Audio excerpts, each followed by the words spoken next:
আসসালামু আলাইকুম। আশা করছি সবাই খুব ভালো আছেন। আজকে আমি কিছু গাছ দেখিয়ে দিব, সেগুলো হচ্ছে ইনডোর প্ল্যান্ট। তো প্রথমে কিছু কথা বলে নিই, সেটা হচ্ছে ইনডোর প্ল্যান্ট বলে কিন্তু কোনো গাছ নাই। আপনি যখন দেখবেন নার্সারি থেকে কোনো গাছ কিনতে যাচ্ছেন, তখন নার্সারিওয়ালা বলবে যে এটা ইনডোর প্ল্যান্ট, কিন্তু সঙ্গে কিন্তু আরও কিছু কথা বলে দেবে। সেটা কি বলবে যে এটা ইনডোর প্ল্যান্ট, তবে আপনি গাছটাকে সপ্তাহে 2-3 দিন রোদে দিবেন। তাহলে কি হলো, ঘরের ভিতরে তো থাকছে না, তাকে কিন্তু বাইরে বের করতে হচ্ছে এবং তাকে রোদ দিতে হচ্ছে, আলো বাতাস দিতে হচ্ছে। তাই কমপ্লিটলি কোনো গাছ আসলে ইনডোর প্ল্যান্ট না, তার যথেষ্ট আলো বাতাসের প্রয়োজন আছে, রোদের প্রয়োজন আছে। আপনি কোনো গাছ রাখবেন ঘরে, তবে তাকে অবশ্যই রোদ দিতে হবে এবং আলো বাতাসে রাখতে হবে। তা না হলে সে গাছ বেশি দিন সারভাইভ করবে না, কারণ সে একটা সময় যে আর বাঁচতে পারবে না, মারা যাবে আস্তে আস্তে, ধুকে ধুকে বলা যায়। তো যাই হোক, তো প্রথমে আমি কিছু যে গাছটা দেখাবো সেটা হচ্ছে মানি প্ল্যান্ট। তো মানি প্ল্যান্টের আসলে অনেক রকম আছে। যেমন মানি প্ল্যান্ট বলতে আমরা এইটাকে বুঝি, এই গাছটাকে, তবে এই রকমই দেখতে আরও বিভিন্ন রকমের পাতা হয়ে থাকে। তো সবগুলো আমি একসঙ্গে দেখিয়ে দিচ্ছি, তো আলাদা আলাদা করে দেখালে অনেক সময় লাগবে। তো এই কারণে এটাকে যেটা মানে পুরো এই গ্রুপটাকে বলা হয় হচ্ছে পথস। তো পথস যেহেতু, সেই পথসটা আমি একসঙ্গে দেখিয়ে দিচ্ছি। তো এটি হচ্ছে আমাদের অতি পরিচিত, সবথেকে সাধারণ এবং খুবই সুন্দর, অনেক সাধারণ তবে খুবই সুন্দর, সেটা হচ্ছে মানি প্ল্যান্ট, গোল্ডেন পথস যেটাই বলেন না কেন। আর এটা হচ্ছে লিওন পথস, এটা শুধুমাত্র এরকম লিওন কালারে হয়ে থাকে। আর এটা হচ্ছে মার্বেল কুইন। তো মার্বেল কুইন বলতে স্নো কুইনও আছে, আবার মার্বেল কুইনও আছে। স্নো কুইন যেটা আপনার সাদাটা বেশি, সাদার পরিমাণটা বেশি, যে পাতাটা, সেটাকে আমরা সাধারণত স্নো কুইন বলে থাকি। আর যেটা একটু সবুজের পরিমাণ বেশি হয় সেটা হচ্ছে মার্বেল কুইন।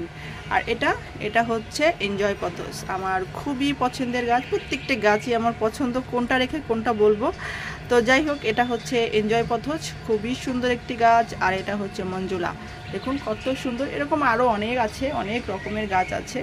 তো আমার কাছে যেরকম আছে আমি আপনাদেরকে দেখিয়ে দিলাম। তো প্রথম চয়েসে আপনি কিন্তু এই মানি প্ল্যান্টটা রাখতে পারেন। এরপর আমি দেখিয়ে দেব ক্লাঞ্চু। এই গাছটা কিন্তু খুবই সুন্দর একটি গাছ, দেখুন এত সুন্দর একটা কালার। আর এই গাছে কিন্তু ফুলও হয় শীতের সময়।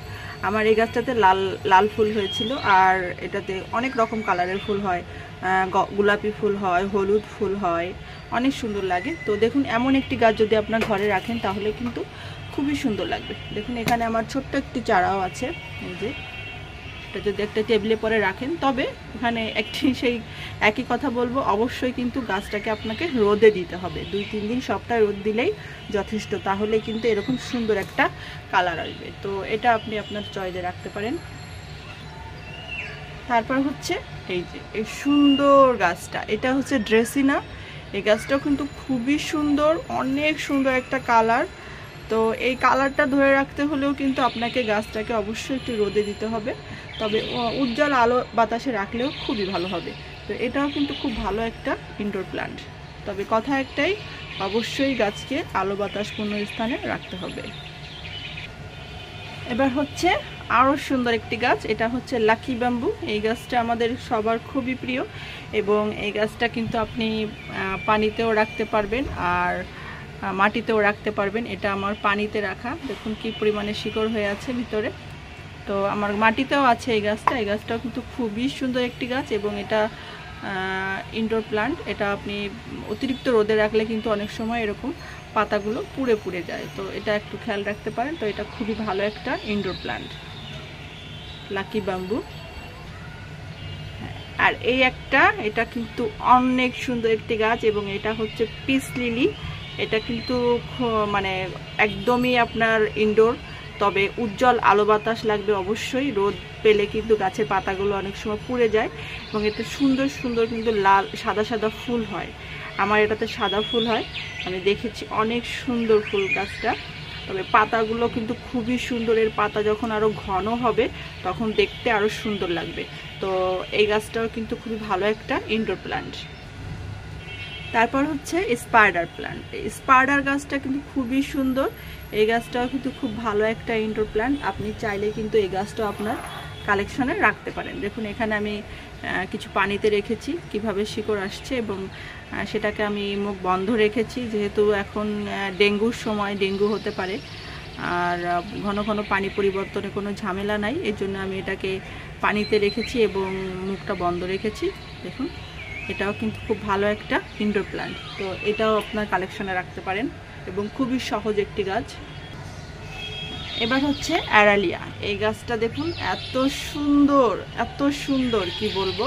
এই গাছটা আমার অনেক পুরাতন গাছ, আলহামদুলিল্লাহ আমার কাছে খুবই ভালো আছে গাছটা। যখনই অনেক বড় হয়ে যায় তখনই কিন্তু আমি এই গাছটা এখান থেকে, মানে যে কোনো জায়গা থেকে ছোট ছোট করে এরকম করে কেটে দিই, তখন আবার ওখান থেকে ডাল বের হয়ে আবার খুব ঘন এবং ঝোপাল হয়। এই গাছটা খুবই সুন্দর একটি গাছ, এটাও আপনি আপনার কালেকশনে রাখতে পারেন ইনডোর হিসেবে। গাছটা খুবই সুন্দর, উজ্জ্বল আলো বাতাস হলেই যথেষ্ট। দেখুন খুব সুন্দর ভেরিগেটেড পাতাগুলো, অনেক সুন্দর, অনেক। এবার হচ্ছে এই পাতাবাহারটা, যেটাকে ক্রোটন বলা হয়ে থাকে।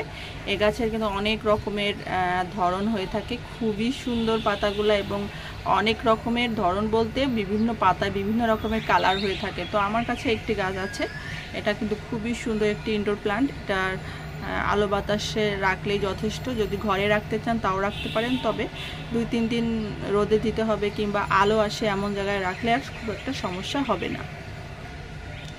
আর এই গাছটা হচ্ছে মানে বলা যায় যে ইনডোর প্ল্যান্ট হিসেবে খুবই একটি ভালো প্ল্যান্ট।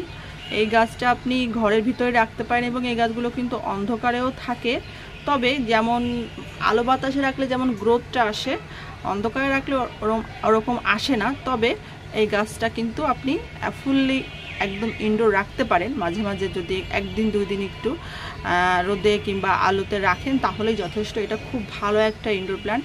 আর এই গাছে পানি দেওয়া নিয়েও খুব একটা ঝামেলা নাই, আপনি চাইলে 15 দিন পরেও কিন্তু গাছে পানি দিতে পারেন। এই গাছগুলো সাধারণত মারা যায় হচ্ছে অতিরিক্ত পানি দেওয়ার জন্য। দেখুন এখানে ছোট ছোট চারা হয়েছে, এগুলো আমার পাতা থেকে তৈরি করা। দেখুন ছোট্ট ছোট চারা বের হচ্ছে। এই গাছগুলো খুবই সুন্দর একটি গাছ, ইনডোর হিসেবে এটা খুবই ভালো একটি গাছ। এবার হচ্ছে স্নেক প্লান্ট। দেখুন এই গাছটা কত সুন্দর, এই গাছটা কিন্তু অনেক সুন্দর, এবং এটাও কিন্তু খুব ভালো একটা ইনডোর প্লান্ট। এটা আপনি আলো বাতাসপূর্ণ স্থানে রাখবেন, মানে খুব যে রোদ লাগবে তা কিন্তু নয়। খুবই সুন্দর একটি গাছ, অনেক সুন্দর একটি গাছ। এই গাছটাও কিন্তু আপনি আপনার কালেকশনে রাখতে পারেন। এটা খুবই ভালো একটা গাছ এবং খুব সহজে বড় হয়, প্রচুর পরিমাণে চারা হয়, গাছ থেকে চারা হতেই থাকে। দেখুন এখানে আমি একটা পাতা বসিয়ে রেখেছিলাম, সেইখান থেকে এই পর্যন্ত এইভাবে গাছ হয়েছে। এবং এটা ছোট ছোট চারা ছিল, এটা 2টো চারা ছিল, এটা ছিল একটা পাতা, সে পাতা থেকে কিন্তু এরকম গাছ হয়েছে। এবং আরও আছে আমার গাছ, আমি অল্প কিছু দেখিয়ে দিলাম। এই যে দেখুন এগুলো সব কিন্তু চারা হয়েছে, এপাশে সব চারা, এই 2টা গাছ থেকে এভাবে চারা হয়েছে। তো এই গাছটাও খুব ভালো একটি গাছ এবং খুবই অল্প যত্নে বেড়ে ওঠে। তো এই গাছটা দেখাতে দেখাতে একটি কথা বলে দিই, সেটা হচ্ছে যদি আমার ভিডিওটা ভালো লেগে থাকে তাহলে প্লিজ একটি লাইক দিবেন আর সাবস্ক্রাইব করে আমার ছোট্ট পরিবারে থেকে যাবেন। তো এটা হচ্ছে ফিলোডেনড্রন। এই ফিলোডেনড্রনের অনেক রকম আছে, তো এটা আমার কাছে একটা, আরও 2টা আছে, তো আমি সেগুলো দেখাচ্ছি না। তো এটা ফিলোডেনড্রনের যে কোনো একটা আপনি কিন্তু আপনার কালেকশনে রাখতে পারেন। এটা খুবই সুন্দর একটি গাছ এবং খুবই সহজ একটি গাছ, খুব বেশি রোদের দরকার হয় না, মোটামুটি আলোতে কিন্তু এই গাছটা খুব ভালো হয়। তো এই গাছটা খুব সহজে কিন্তু আপনি রাখতে পারেন আপনার কালেকশনে।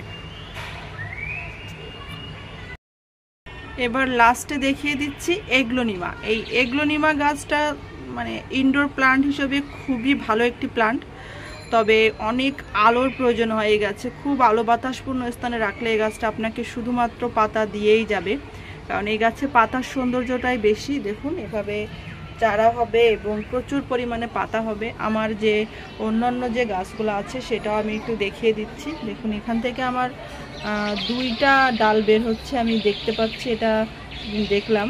এইখানে একটা পাতা, আবার এখানেও পাতা। এই যে এগুলো সবই এগ্লোনিমা টাইপের, তো এগুলো আপনার কালেকশনে কিন্তু আপনি রাখতে পারেন। এই এগ্লোনিমাগুলো খুবই সুন্দর একটি গাছ এবং খুব সহজে কিন্তু আপনার বাগান এত সুন্দর করে তুলবে। ফুল না হলেও এই গাছগুলো দেখতে খুবই সুন্দর। তো বেশ কিছু গাছ আমি আজকে আপনাদের সঙ্গে শেয়ার করলাম যে ইনডোর প্ল্যান্ট হিসেবে আপনি এই গাছগুলো আপনার বাগানে রাখতে পারেন। আর এই গাছগুলোর যত্ন খুব একটা প্রয়োজন হয় না, খুব সাধারণ যত্নে গাছগুলো বেড়ে ওঠে। তো সবাই ভালো থাকবেন, আল্লাহ হাফেজ।